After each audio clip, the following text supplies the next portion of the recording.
All right, thank you so much. Pat Quinn and Bruce Rauner squared off last night in the latest in their series of debates. Last night, the gubernatorial candidates were targeting African-American voters. Fox political analyst Thom Serafin and Garrard McClendon are here this morning to break it all down. Good to see you both. Let's talk about that debate. It was fiery. It was at times, I mean, they couldn't even look at each other. Mission accomplished. Who came out on top? You know, it was interesting to see that I was looking for agendas, and they were, of course, catering to a black audience.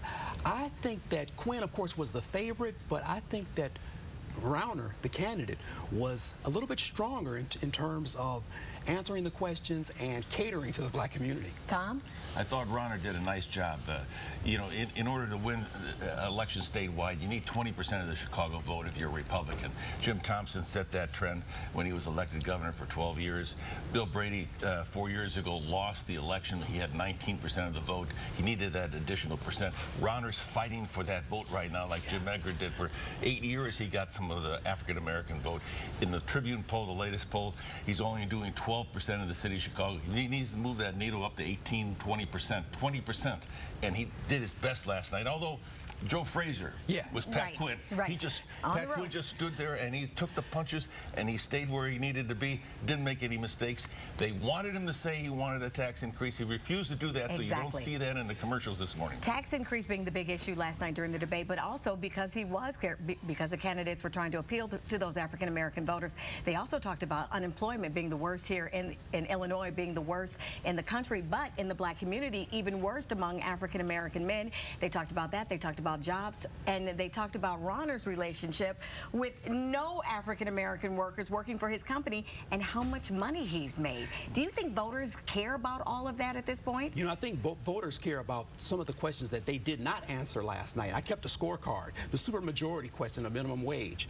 Quinn doesn't answer that. The tax reduction and tax increase of 66%. He doesn't answer that. The incentives for having black teachers more black teachers in black communities in Chicago and other urban areas. That question wasn't answered. The minimum wage question was answered with a caveat by Rauner. Rauner says, yes, I'll raise the minimum wage if there's tax reform, if there's tort reform, and if there's workers' comp reform. And so there's caveats. But Thom, what do you think about Quinn when he was asked about, you know, when Rauner said to him, hey, you've been in Springfield 6 years now. You've not done anything about the minimum wage, but really, he has, though.